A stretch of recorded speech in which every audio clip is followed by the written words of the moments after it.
Mbote na mino bandeko balandi ya Canal King Télévision na ndenge bozali lisusu ebele mokolo ya lelo pona kolanda manaka na bino pona mboka. Pona mboka lelo ekiti na commune ya Njili kokutana na moko ya ba leader d'opinion ya commune ya Njili oyo likambo ya Njili ya tikarango eleka bongo te.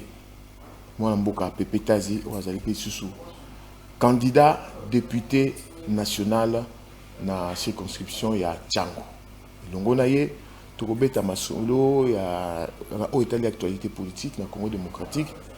tokozanga te kobeta masolo ya Tchango na masolo ya Njili bolanda ye na bokebi nyonso mbote mwana mboka mbote miki ndeko Pikis Pembele merci mingi na ndingo yo talanga sulelo tosola ma natali mboka. Voilà, actualité politique na mboka ezaki dominé mingi Nkulumileki, c'est-à-dire ezali makambo ya masano mais lokola mboka mtu ezalaki ko yamba bongo bapaya ekota eka na actualité ya mboka na biso ba jeu ya francophonie 9e jeu ya francophonie ndenge batu babandaki kokanisa tant musu bakoko so ko za lebele mais to moni que pays ezana lipamboli ndenge bango moko ba mindele bakoloba likambo esalami awa ezali bongo miracle congolais. Alors yo ozalaki sur tant ne bande déjà tant au préparer ba jeu OK toko ko réussir même à 60 même à 70%. Merci beaucoup ndeko Pikis Pembele. En tout cas na likambo etali francophonie d'abord avant na sala commentaire naza ko féliciter mokonzi mboka son excellence Félix Antoine Tshisekedi Tshilombo Fachi Beton parce que o esalami ndenge ba omba mindele balobi l'impossible n'est pas congolais. C'est vraiment un miracle. Parce que Mutumoko a pensé que Rose a landing et Salamé Bouyazalité. Et le Madame Zalika que Mukotambo Kafachi Beto a l'expliqué que tout est possible dans Mboka Nabiso, ceux qui volonté est allé. Parce que tout le monde est préparatif, il y a francophonie, et aussi Moussika, Basali ba report sur report. Tout le monde est même Bayaki ko audité moi mon stade de Marty Batala, ceux qui va conditionner comme réunis. Pona koyamba bapaya ezalaki na réunité kasi na tango moke makambo esalami pe tolandi baje ya francophonie nga na préféré kuna landa ngo na ndaku pona mona ndenge nini penza ekopesa image wana en tout cas to féliciter moi na mboka donc ezaka tozo msa bandeko na biso ba congolais o baloba ke mboka oyo ekobonga lisusu te ba comprendre siko ke mboka oyo ekobonga soki kaka biso ba tozo kosala politique biso ba tozo kama mboka totie mayele na biso totie volonté na biso ya ko travailler pona mboka oyo kobonga francophonie la biso ya. Voilà, mais est-ce que siko na ndenge ba jongo leki est-ce que vous changer ba donne na libanda ya moko bato yo peut-être ba ndimelara Congo te est-ce que ba changer état les lignes bango ya Congo à partir de ba jeu francophonie? Non, je crois que position ya bato mingi changer bomoni ba tractation tanazo salama participation à ba pays misusu ba ndeko boya ba lobby mboka za malamu te insécurité mboka ezali boye mais bamisusu na dernière minute bandima ki batinda ba délégation na bango et ba mo ndenge salami c'est vrai avant to banda ba jet to na ba kidnapping awa et ba le salami ebele awa mboka pende koma ko la mboka moko otambola lisusu te mais miraculeusement pendant les 10 jours de francophonie ata le solo moko ya le salami lisusu te est-ce que l'enlèvement est normal, est-ce que c'est qui créé, fabriqué, sabotage pour na bager ou salamate, je crois que moko ici quand on a un PC donc et ça on l'accepte là de qu'on a biso bazaï banda, ça dit ba partenaires étrangers surtout ba investisseurs au ba mona que moyen ba na Congo ezalité parce que risque et qui makasi criminalité makambe belé donc ba moni quand même que to yambi bamboka ebele et puis de 30 baye to sanga ina bango pendant 10 jours makambo nyonso balobaka na libanda yango te bamoni donc mboka eza nango c'est vrai na mboka nyonso eza na mikili ya poto eza biso na Afrika awa makambo ezangaka te mais oko empêcher bango te baya soki balingi biso na ndenge ya solo soki balingi basunga biso na domaine autres na besoin na bango baya kotia misolo pe mokonzi mboka pe baye nyonso baza kokamba mboka ba osalisa bango te misolo na bango ebeba te et puis bazala bien sécurisé pour que peuple congolais a bénéficié na ba service na bango. Voilà. Alors, il y a le but à Hollande, pour faire Hollande na ndaku, mais aux en Njili, aux en Tchang. Est-ce que bana Tchang, on a bana Njili, va vivre quand même fièvre wana francophonie. Oui, bah vivre yango, c'est vrai. Tout ça, on a problème à monnaie le sous n'importe l'électricité. Bah coupure intempestive, tout lemba yango, mais bah vivre yango parce que comme on a afflux aux zones où on a tient autant de sous makolo pour bah qu'il y ait un site. Il y a échangeur awa, tout bas qui est dans stade de Martyr, dans stade Tata Raphaël, bat bazaki na posa, bat biso uto fandi boué, toujours autant de watts sur mais yon de qui ne fait ok il a français c'est que bolingi mboka te donc comme il y a obligation moko boué même na ba petit peuple parce que tous ara sous tous na ba parc d'attraction te les loyo ba na biso na ndako po abima il faut to luka kermesse. Or pour que des kermesses c'est un rambongo ebele siko batili bino makambo moko ezaki oyo koti bana bazako kimambangu bana bazana esengo même biso na chango awa batu bakendaki batu penda basedonaki la peine bakende ba dépenser ata mois 2000 wana bandai ko futa po bakota apa moko liboso ezaki gratuit batu bakendaki parce que ezaki esengo ezaki pena fête et tout monde témoignage ngana zolo ba peut ba pour naza congolais topo naza mopanzi ya mokonzi mboka. Castomoni témoignage à Mindele, baza très content, bakenda partout francophonie biso de bandi, ils ont 9e édition. Mais bango ba lobby depuis ba banda makambwana, façon auto accueillir bango, façon peuple à yambeli bango, et sengo au peuple zaki nango, engouement wana donc et puis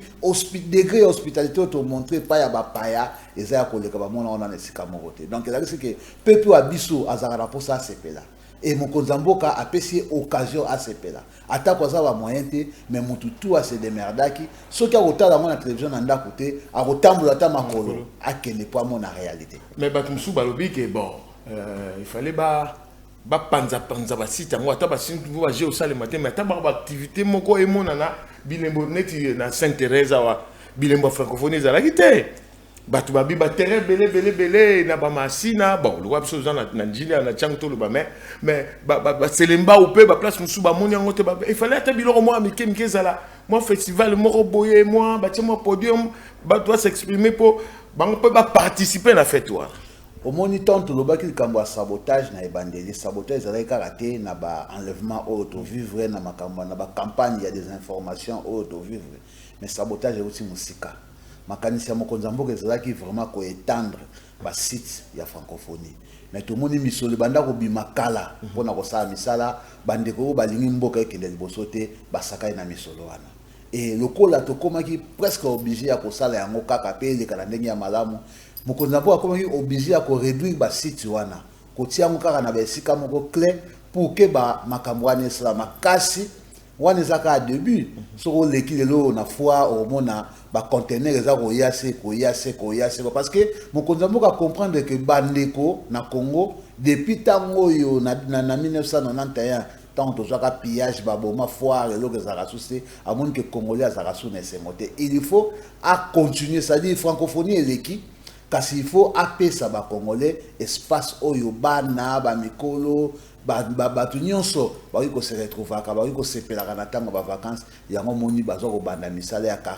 14 mois na foire donc wana ezaka la suite ya francophonie pour ko permettre francophonie comme ya libela na kati ya mboka Congo pe kaka na kisasa te après misala okende na ba province nyonso pour que bana ya Congo ba banda pe ko sepela baza kati ba balela kaka pasi kasi ba banda pe ko sepela yango wana omoni makambo zo okende na ndenge wana. Voilà, je francophonie ici, tout le monde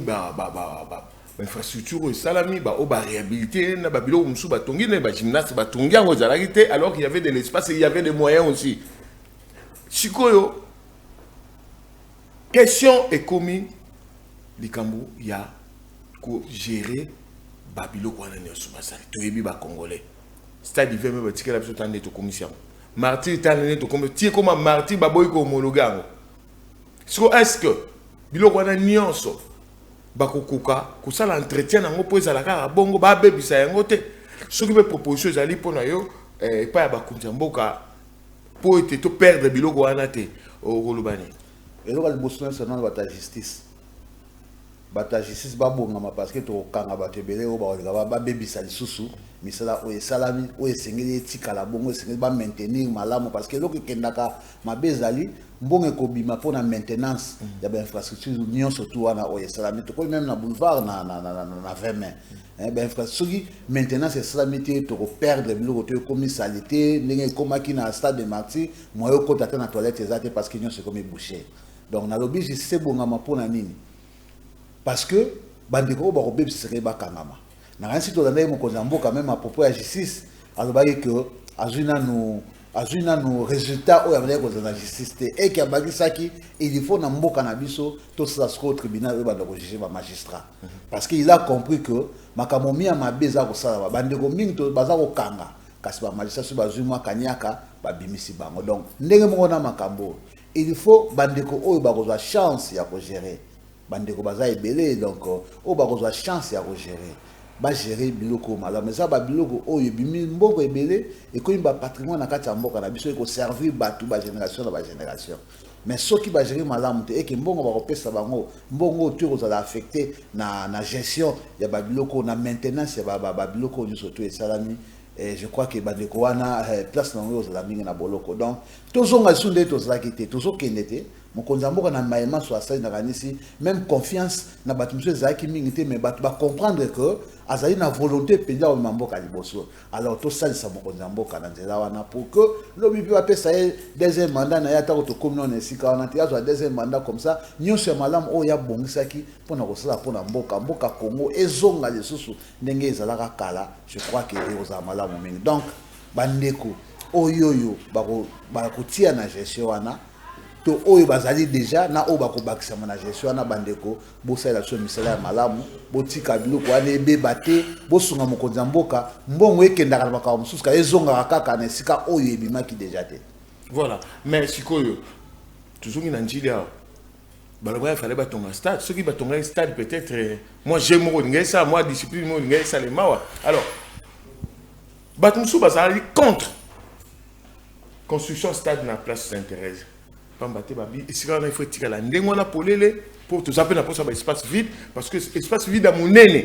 awa na ville à Kinshasa etikali ka la place Sainte-Thérèse et ça rami balé esplanade ya stade des martyrs na espace Sainte-Thérèse mais stade des martyrs si ba clôturer tu es plus so ba rosa ni kuna mais Sainte-Thérèse est dans ndengo wana est-ce que faudra-t-il le coup là yo aux rappelé na aux ambition ya koza molobele ya bana chang le coup za mwana njili batonga to batonga te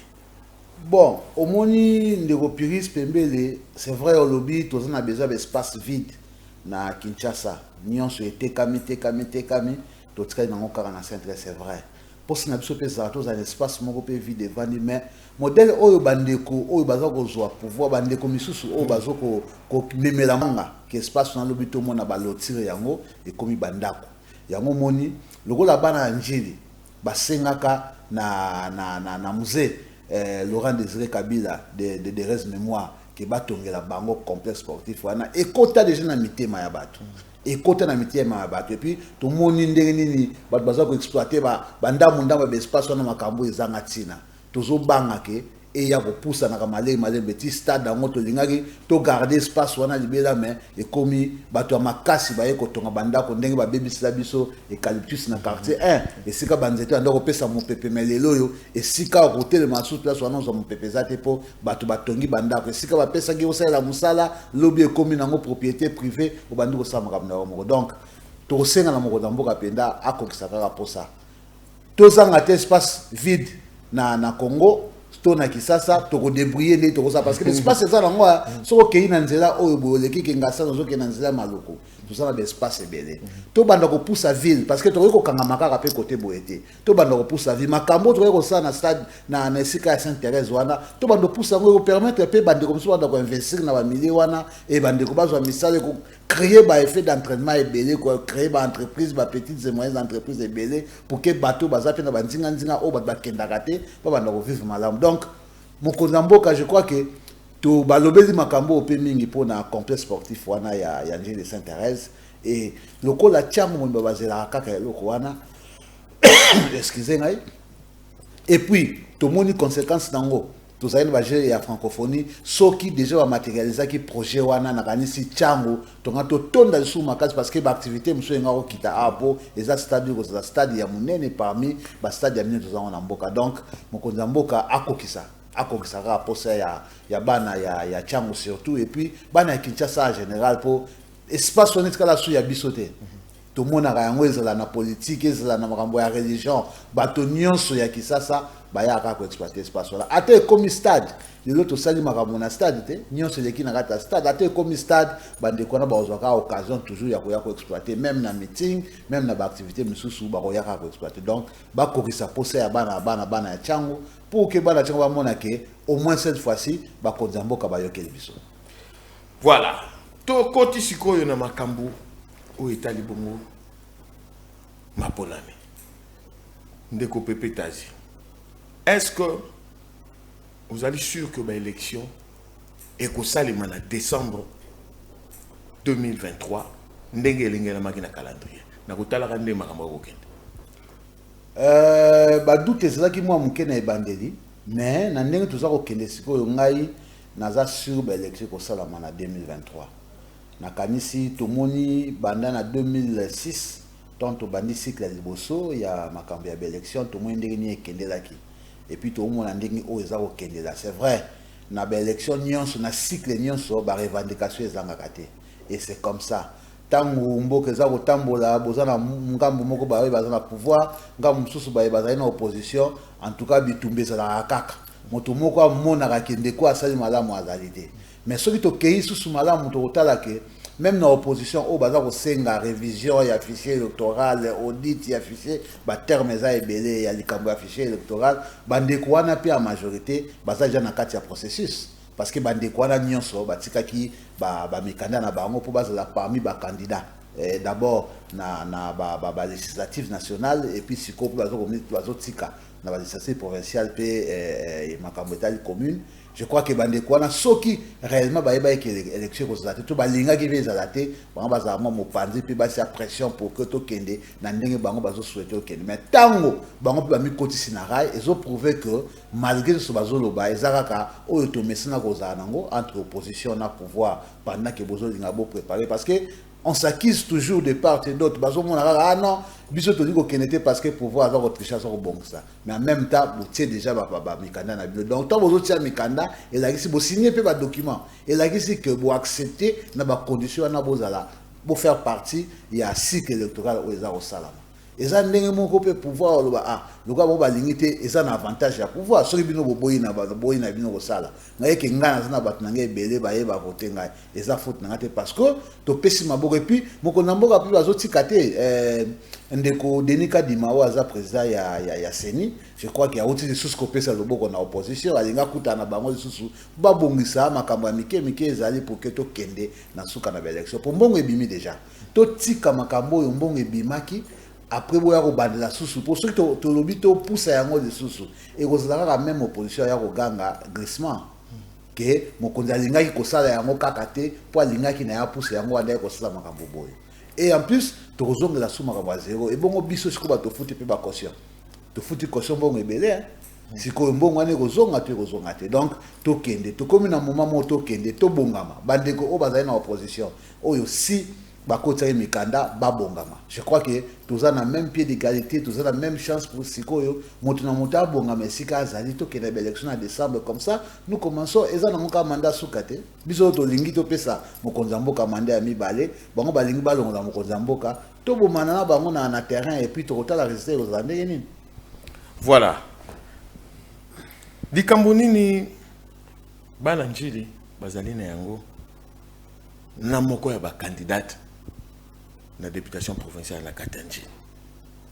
Le coup là, bino bobo, et comme le coup beaucoup banga, ndeko Tatiana Pembe Luemba. Poto moni bino bo sangani ebele bo kei bo lukaka bo yeba. Soki yazali ya solo Luemba koko ya Luemba modinzanza. Et bato ebele ba kei. Pour la bato musuba monika ateba bi comme acharnement toni. Bien ndeko Piris o se kisinga tonga lobito ko banga ndeko Tatiana nakanisi ndeko Tatiana va ya kopesa kandi aya kobanda kokota na njili ndeko Tatiana yebaki déjà pepe tazi kasi na kote na ba institution te na na fonction moko ya l'état te et puis bakulutu na nga o bazali déjà na ba institution ba yebi ce qui tokei na terme ya diversité je crois que na kotanga écoute nan penda adversaire na ngate parce que ba adversaire eza moi o baza moi likolo o ba yebi o baza déjà na ba institution mais ba yebi force ni toza na ngo biso to luka kutu bata makasi po yo po laksa makasi na yo parce que moni tokutana makambo ebele tokutana ba pouvoir oyo balingi ozala ngambo na bango mais tango yo boyi kozala ngambo na bango balangi yo na ndenge nyonso pour que kombo na yo atako ba kongomani bana chango ba voter yo na ndenge ya kosakana te kasi bango ba longoli yango po boyi kozala pembeni na bango ndeko Tatiana aza libre ya kozala candidate a na njili parce que constitution na biso za ko permettre na congolais nyonso akende ko pesa candidature na ye partout na Congo pote akoma moko ya bateau ba kolobela na coin o ya okende ko pesa kasi lo ka to lingaki nga personnellement o na ba action o na initiaki pe na ba émission na leki na presse ezalaki kaka na longola parce que nga na za mwana njili nga na mwana njili pe na donc naza moko ya ba leader lelo ya chango o bato bazotila motema. Je crois que ce que micro na ba ndiko tambola eza na njili ko ba na quartier 1 na quartier 13 obandi ko tuna ba kombo ya ba leader o bango baza kotila motema na ndimite ba ozanga otanga kombo langa donc naza mwana njili je suis là pour na défendre ba valeur ya njili na défendre ba na njili na lingaki nde na longola ka confusion parce que ndeko Tatiana peut-être pe ye alobana mteke ye azali koko ya Lwemba kasi bandeko o bakotaki na njili bandeko azana bango na njili bango bakendaki na campagne ya mabe ye mukazomona parce que makamsu eza koleka sikoyo lemsu ya yebi na yete mais bango baza kosala yango biso ba oyo tozwi ba menace na ba message na ba lettre ebele ke ba komema biso parce que toza ko attaquer Tatiana toza ko attaquer ete tozaka koloba vérité bandeko na biso ya njili soki ba moni que à partir par rapport ya makambo o ba moni ya ko sala pona njili ba ko voter baza libre ya ko voter o balingi kasi to linga ka to longola nan parce que moni biso ba oyo to botami na njili surtout to pesaka valeur makasi na papa na biso bourgmestre honoré o atika biso papa Lwemba Mwedi Nzanza to pesaka valeur makasi pour ça modèle ya gestion ya commune na biso ya njili donc soki muto aye na kombo wana et que ça rend combo naie et ça peut m'abêter parce que Lwemba zaka ye mon côté mais si côté na to la confusion parce que tambolaki bandeko o bazoya kana na njili ba memaki ya mondengo wana babandaki lokolo bana ba de manière officielle que wana za koko njili pour bazwa n'est-ce pas crédit ya bandeko ba ibate koko Lwemba ninga za tika to pesa pe koko yemoko en tout cas jusqu'à preuve du contraire ngai nazo senga soki bandeko bazana ba vidéo po nazwaki na maloba ya boye bandeko nalobi yango bien nalobi bandeko bazo ko accompagner bango baza bana njili bango ndi bazo ko loba nouvelle pona kutena ba mama wana ton na ebisi bango kende ko Tatiana za muta bandundu ba mama na bakaba parce que bango na groupe na bango nyonso ba yebi ke Tatiana za koko ya Lwemba ozomona ke confusion aza muta province centrale ya Congo central alors que yazane mutu ya grand bandundu muta azana emushi donc confusion ezaki makasi o biso to sale zaka tolongola confusion na kati ya mitu ya banjila aussi tokobanga ndeko Tatiana te aza koya elonga na oloba lisusu parce que omoni élection to kende siko il faut to yeba ko sanctionner bandeko il faut to tout na nanu bandeko mingi bazokosa bakongomani na makambo ya élection o bazokanisa pona ba voter yo il faut ya kopesa biloko akolia pona ba voter yo kopesa cadeau quelconque pona ba voter faut ça la pont pona ba voter pesa ngombe pona ba voter faut pesa ba caro te député Moussa na eza ya ngwana te ba mama o nyonso tu lelo yo na pesa exemple moko avant na continuer tozaki na mama mwa biderez mais moi atiki biso maman moi biazaki na ba mama ebele ba mama op na bana ko soutenir parce que de temps en temps na ba cotisation pe na mbongo na ye apesa ba maputa apesa ngo mapa apesa ngo boso li campé ali aye na famille aye ko soutenir c'était bien mais lelo ba mama wana soki bazuli kambo ke de so pa nani to lingi na ba député ba yeba ko lakisa bato ndenge nini ba peshaka kasi ba banda ko pesa ka ambisité pour soki yo zate batu wana ba okedezo asumbisi wapi ndenge neti ba mama ya mwabi oyo ebele na zana bango lelo nazo pesa bango moral wana ça dit biso ba député faut to sala ke to sala ba loi oyo ko créer ba opportunité ba maman wana baza capable ya kosombaka ba biloko wana bango moko, ba maman wana baza capable ya kozwa mapa bango moko, baza capable ya ko élever bana na bango. Que biso ba no pesa bango pour na ba sala bongo. Aussi biso ba député bandeko o baza déjà ba député ko la ndeko Tatiana parce que ça député national avec tout le respect honorable Tatiana Pembenga na lingana o benga ti Lwemba te po en tout cas ne bandetonga na yebaki bandako tsape na Lwemba te et c'est là qui Tatiana honorable Tatiana Pembe to honorable Tatiana Pembe nembalemba kombo ya mobali na ye oyo ye azwa na yebaki yango bongo bon Lwemba wana za makam na ye naza na carte d'identité na ye te po na yeba soki réellement Lwemba eza na suka azali député national abandi ko siéger na Assemblée nationale depuis 2019 tango babandi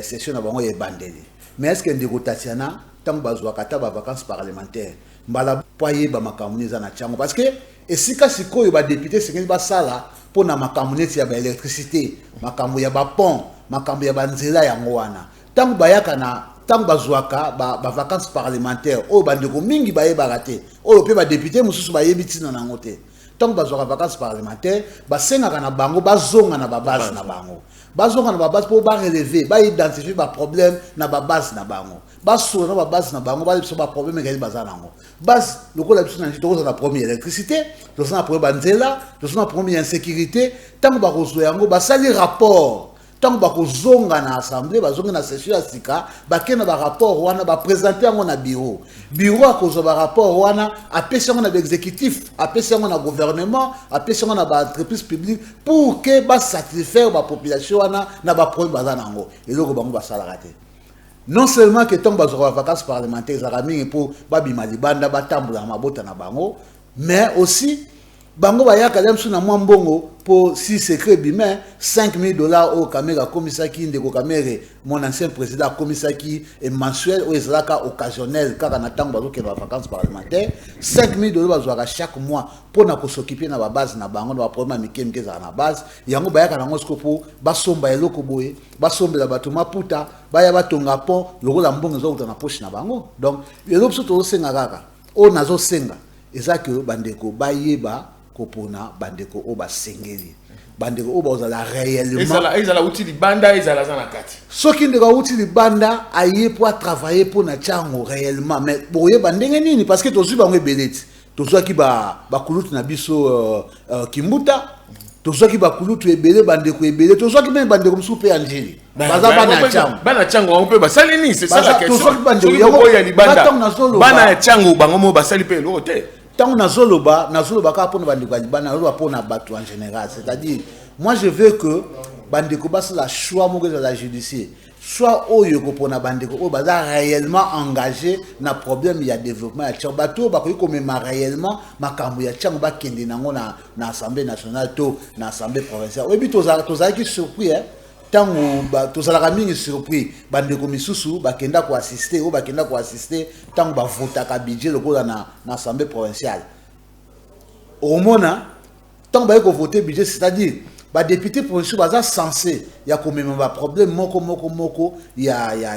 ba commune na bango bakenda ngo na assemblée provinciale comme ça tango ba osala ba rubrique ya kosala budget ya province o yo kosala misala na kati ya lokola biso na ville province ya Kinshasa bino pe ba se retrouver mais tango mususu o ya biso tozana bango ezala ya njili ezala ba kimbantseke tango ba bongisa makambo na yekuda yaki na ede sikoyo mutu wana eloko nini so osala parce que tango ya munene o esenge yoko tsapi ba rubrique ya commune na yo to ya province na yo sika o misala ko salama ozana yo te siko tango si bakangi eloko ni osala donc faut misa siko mbongo na yo lokola neti mbongo wana yo ekosala musala alors que il fallait gouvernement provincial asala misala à partir ya programme oyo pe na budget oyo esala meli esika yo siège kana kata assemblée provinciale omoni eloko so to telemela yango na otiko ke na kimbantseke awa parce que to telemela nzela se komaf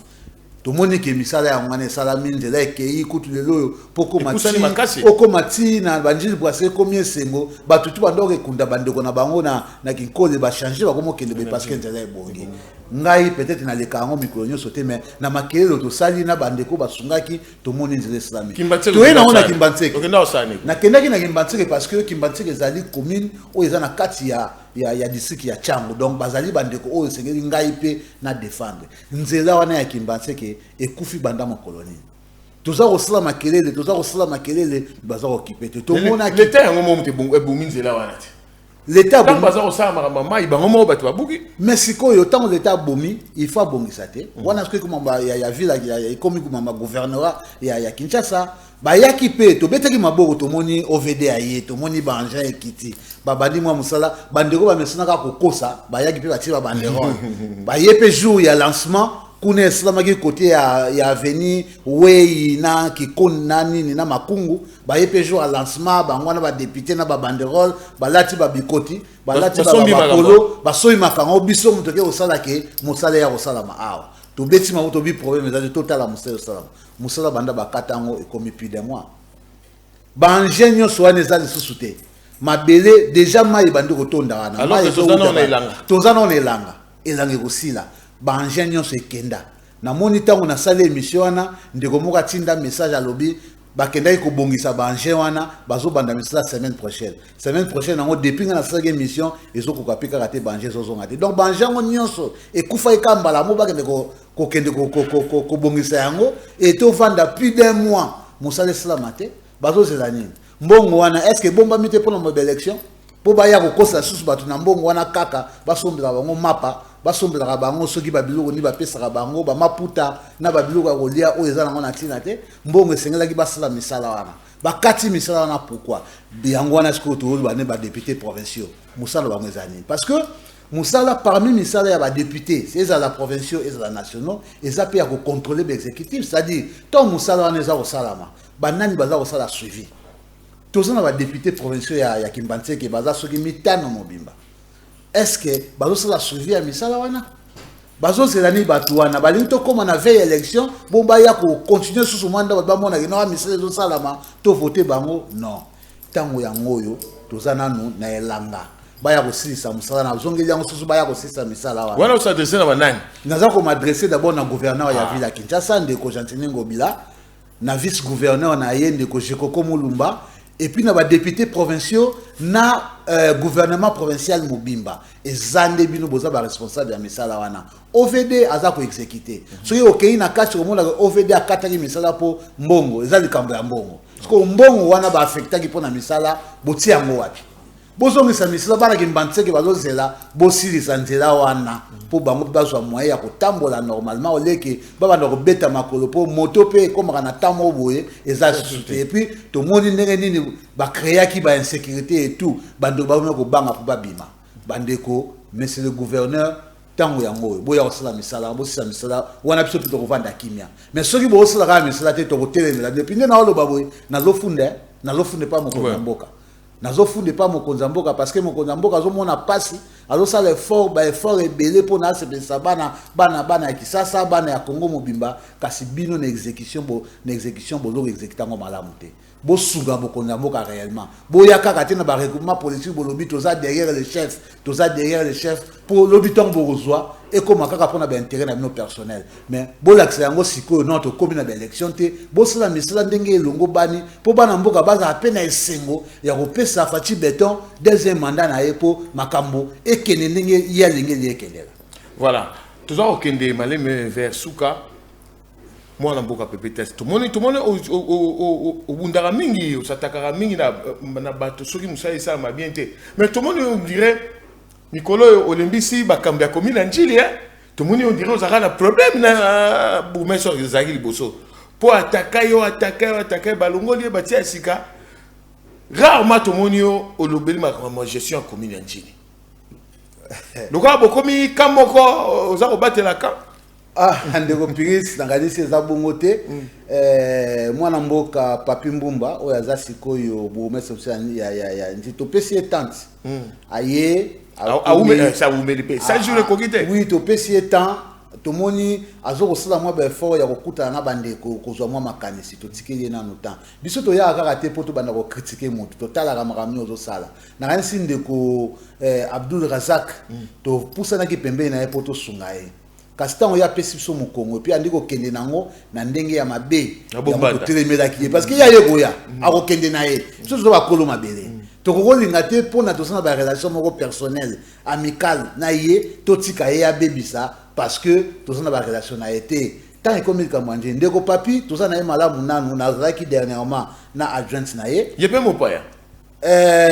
mopaya en tout cas na njili aza mwana njili te wana eza vrai parce que biso za ba na njili na yebi esika na bango na njili awa te azo uta libanda ya njili je crois na lemba mais ayebi njili soki na bosani te aye na njili il faut yeba njili na sima na biso na moni abengisaki ba pasteur na moni ye asangisi mwa batu azokuta na batu soki alinga yeba njili bien il faut tozana ba groupe ebele oyo totiaki ye pe na kati pona tozana na communication biso tozana moto aye po asala pona njili tokotia toujours maboko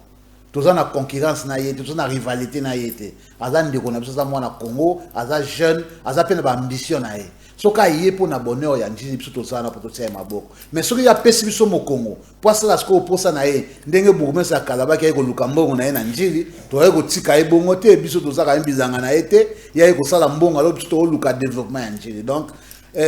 na vandi kimia te mais tozo bongisa kaka makambo malembe tozana ba projet o tozana ko pona njili mais oyebinga nazali pona chango naza mingi siko na misala tozosala pe na libanda ya njili pona kosunga bana chango surtout bana ya kinkolo to lingito memela ngo gratuité parce que baza pe na tina nango monde njili moi ba école eza ebele ya gratuité mais tozo ke na école musu na kinkole peut permettre pe bana kinkole bazo gratuité on a po bango baza pe na école te au moins bana batambola ka ba plus de 50 km par de classe à Toki à Lembi à Otanga malamu ndenge alors tozo kota na kati wana et le monde a bandeko misusu pour na to ke pesa bango gratuité. Voilà, 2 minutes. Servir pe na c'est pas cool ko le Kambwana 2 minutes 40. Moni ministre ya EPST on mboka Tony Moba a out ko zo mukano moko alobi mbongo minerval en franc congolais likambo ya test au fele inscription au fele likambo ya réinscription au babenga ono a confirmer place na ye et longwe maramba koteka uniforme na école et longwe yo yambi yango te eza na kanisi biso pe totangaki na mboka hawo te totangi école primaire totangi biso tozada yango monitango mususu na salaka makambu pona kosunga parce que ngapi na sunga maki biso totangi na ane lokwa na collège Bonso mais école ya munene école balelo comment foza na mbongo poke na école Bonso na collège Bonso mais biso totangaki tozaki na catégorie ya ba frère tango ne za gratuité te mais ba catégoriser biso bana njili ya mabele to ndo futa mbongo muke pour na to kota pour permettre biso puis ba test même diocésain à l'époque ata une fois tu en es au foot monter c'est vrai les lois vraiment au foot ça pour le la ba gouvernement ou l'équipe ba contrôle ba l'équipe ba ndoko foot ba enseignant malamu te faut moi fraise la pour ba compléter na mbongo ba pesa ba enseignant kasi mokano oyo ministre a déjà malamu mais c'est mieux à l'encadrer et puis à la régulier na paiement ya ba enseignant parce que même biso doza pembeni ya mokonzi toza to se plaît na okasi toza ko banga pe parce que ko restreindre makambo ebele kasi yo moko oza ko futa bakite oza mabe mingi pour lelo yo biso to okena ba école na gratuité ngai na pesi déjà école parce que quoi l'état na tongi penda ba école ebele te na pesi mais so inga sufo na ndo futa ba enseignant wana na ozambongo wana wab donc ngai na pesi pona bana batanga si esengeli ya futa bango régulièrement ngapi na zo frais de fonctionnement pour to continuer projet wana to keno malam donc eza mabe moi na o affirmé par rapport à quoi a dit deuxième primaire m'a dit troisième primaire a confirmé ça m'a besoin mbongo bat bazo kolia na ndenge ya moyibi eza na ndenge ya moyibi ba ko kende na ba frère wana dia na ndimité et pas biso tanga kala baza ko sala makamba bongo mais na ebe école ebele na za na bana na bandeko oyo bana ya baninga oyo il faut bafuta ba mbongo wana mais ministre a c'est bango mwakal eza bien kasi ndenge na lobby asuka kaka yepe abongisa ngambo na ye pour que nyonso etambola malamu et bana na biso ba bénéficier na service ya malamu et ça la gratuité te ka ok une école que ça gratuité ok une école peut ou apprendre quelque chose pour la ici la société lobby voilà pour comment na suka mais kasi tutambola na njila to monde ba banderole mo mataki et lo mo na no sale maté tournoi ya ba église est-ce que ça va maintenir merci mingi lo tuni question wana na linga kina sala tournoi ya l'église au monde banderole matin na futi même ba mbongo pona koza ba autorisation mais belé kasi ba église surtout ba église bino ba église eloko nini boza ko sala rôle na bino zani na kati ya société na contacter ba église na tina ki même ba pasteur ba benga ba église mais ba église ba yambi makambo na ndenge ya malamu te parce que ba église mingi baza ko tuna intérêt na bango ezali nini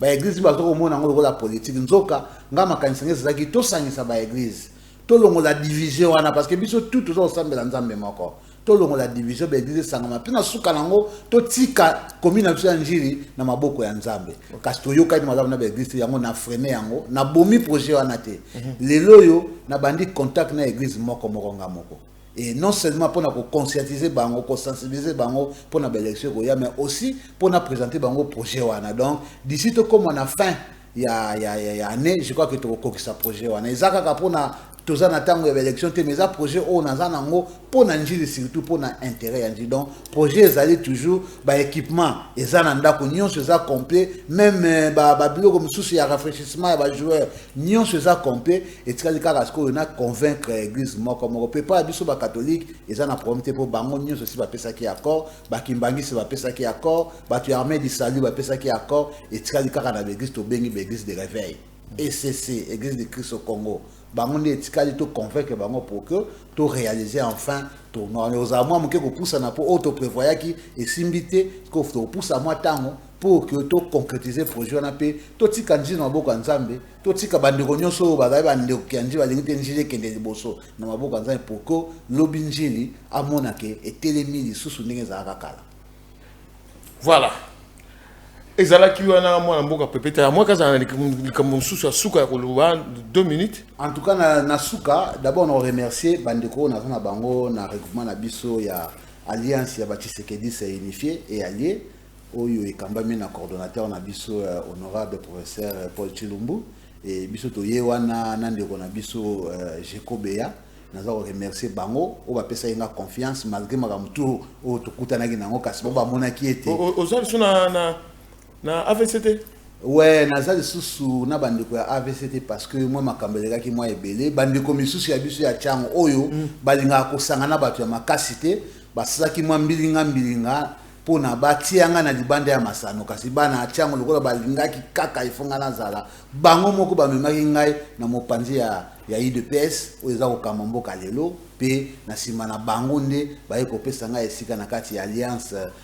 de Tshisekedi s'est unifié pour to connaître ko bundasko pembe na mboka pour kuna pe to bunda pe na mboka kasi ezana ba dongolo misu bazana kati oyo bazo comprendre idéologie ya mokonzi ya parti wana te o na pesi mbote na mosika excellence Didier Boudimbu le génie blanc o penali ke mokonzi mboka zwa majorité na ye kasi bandeko msu bazana kati wana bazo connaître ko bebisa balinka bango moko bakanisi ete présence ya Pepe Tazi ekoya ko empêcher bango bazala liboso nzoka nde mokonzi na biso kuna na AVC azaki na posa azana bata makasi pona s'assurer que akozala siège na kati ya changu kasi tozali wana tozotala bango en face et tango mapona mikoleka po ngasi na lekaki déjà bana changu babayike na lekaki déjà et ndeko wana oyo asalaki makambo nyonso soka aleki te nakanisi na parti wana bakobenga na ye mpe nakanisi kote nyonso akokende akobandela su makambo ya genre wana te eloko moko na nga na bakse ezalaki su très important parce que ndenge bana njeli bayebi ngai na surveillaka donc navandi boye naza na quartier 7 to na quartier 6 to na quartier 9 kasi natambolaka ntango mosusu butu mpona yeba ndenge nini commune nanga eza kotambola naza kosenga na ndeko ntango yango oyo mpo ntango na koloba balobiki ngai naza komacharne contre motu ndeko oyaki kotikela biso na quartier 13 tobetaki mpe maboko oyaki kotikela biso conteneur olobi conteneur oyo oya na ba policier o bakoya pona basunga bandeko na nga ya quartier 13 pe ya Kimbanseke na problème ya insécurité kasi conteneur wana nde yeli biso insécurité na ndeka ko sakana te parce que bandeko baye ko mona nga baza ko lela balobi ba policier oyo tie wana bakomi ko tracasser population na ndenge ya ko sakana te to lingi to lo ba susu mabete parce que oyo ko malwa to ko bengo za complice ya bato bazo ko sala mabe wana oyaki nango non pas pona o assurer sécurité mais pour ko bakisa so insécurité na kati ya commune ya njili oyo biso bana njili to ko permettre donc to senga na yo to senga na ba collaborateur na yo bana mboka o baza pembeni ya njili na boye ko tanga ba kombo na bino boyebi parce que na mona ba kombo na bino na mikanda ko komi pona ko loba ete Pepe Tazi za ko telemela moto na bino oya ye ko pesa candidature na ye boyebisa mokonzi na bino ete conteneur wana soit aluka solution nango soit alongola ba position na batika soit aya ko indiquer ba position na ye parce que lelo toza koloba ngana vandi esika ngana vandi bandeko baza kuna baza ko subir makambo wana o bakomi ko botola bango ba telefone bakomi ko botola bango mbongo masasi komi ko betama